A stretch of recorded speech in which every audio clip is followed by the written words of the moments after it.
Welcome to Screen Hollywood, the home of movie news and entertainment.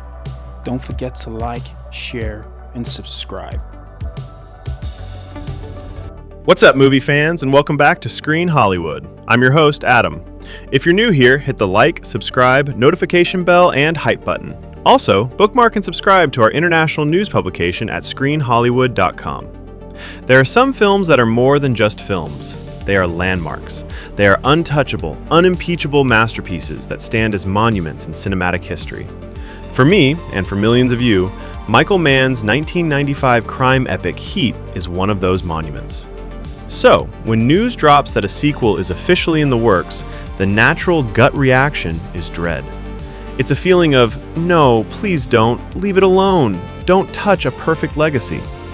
In any other scenario, I would be right there with you, panicking about the desecration of a classic.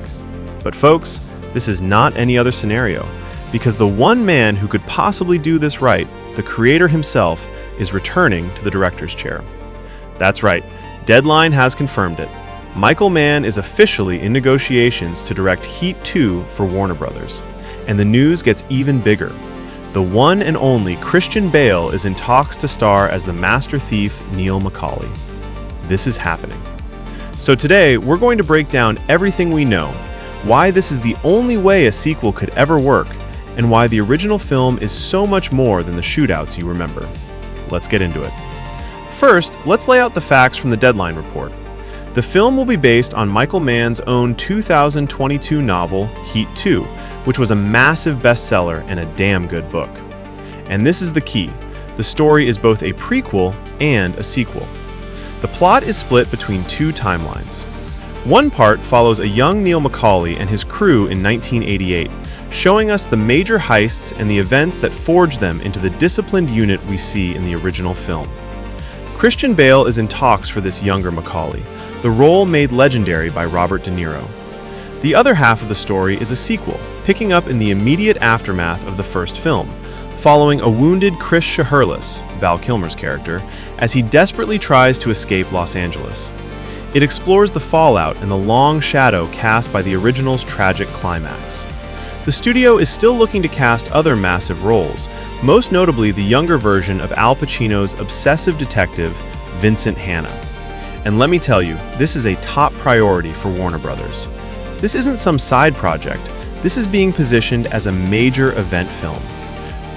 And it has to be, because let's be honest, the original Heat is a juggernaut, a high watermark for the entire crime genre. It had a once-in-a-generation cast.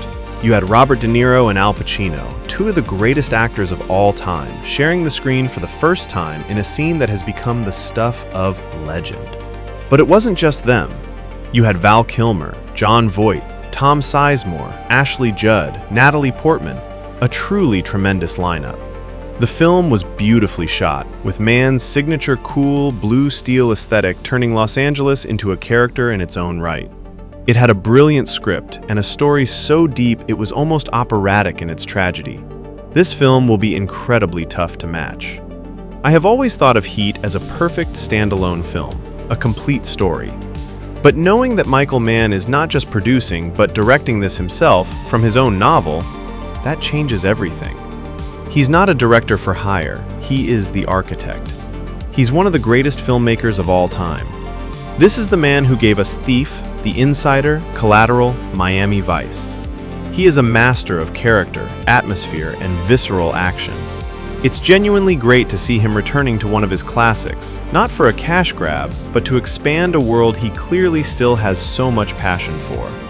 Now, I know there will be Heat loyalists out there, fans who will be incredibly displeased and concerned by these developments, and that is completely understandable.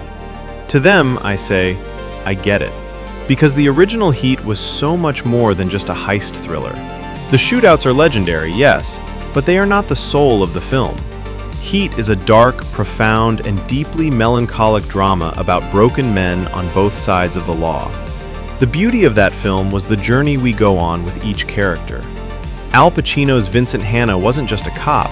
He was a man whose obsession with the hunt had completely isolated him, cratering his third marriage and leaving him alone in an empty house. Robert De Niro's Neil McCauley was a Class A Sigma male, a man who lived by a rigid, lonely code, perfectly content in his craft. His mantra: allow nothing to be in your life that you cannot walk out on in 30 seconds flat if you spot the heat around the corner. Then, he meets a woman who brings a flicker of warmth into his cold life, only to make the ultimate sacrifice by leaving her behind at the end, staying true to his own destructive religion. And Val Kilmer's Chris Shaherless was a powder keg, a man battling a gambling addiction, a volatile temper, and an adulterous wife. The film is heavy, it's somber, it's gripping, thought-provoking, and exciting all at once.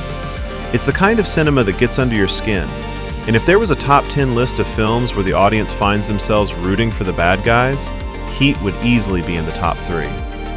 They were professionals, not psychopaths. You understood their motivations. They were just better at their job than the cops were at theirs. They seriously don't make movies like this anymore. So, how do you follow that up? You do it with intent. You do it with talent that can stand in the shadows of giants. The casting of Christian Bale is a stroke of genius. He has the intensity, the discipline, the sheer transformative power to embody a younger De Niro without doing a cheap impression. And the rumors are swirling that someone like Adam Driver is on the shortlist to play the younger Vincent Hanna. Casting actors of that caliber, of that generation, makes it clear they understand the assignment.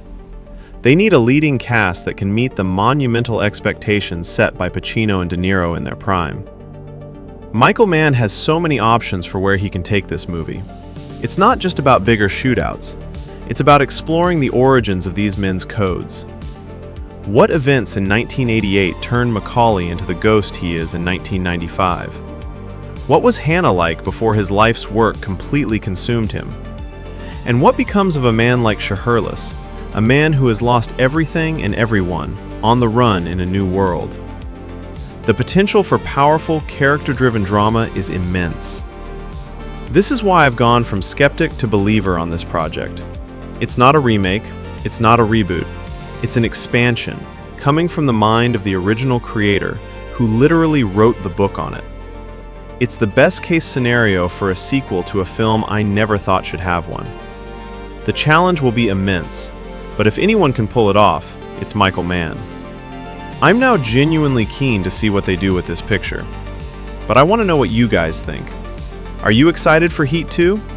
Or are you one of the loyalists who thinks the original should be left untouched? And who is your dream casting for a young Vincent Hanna? Let me know in the comments below.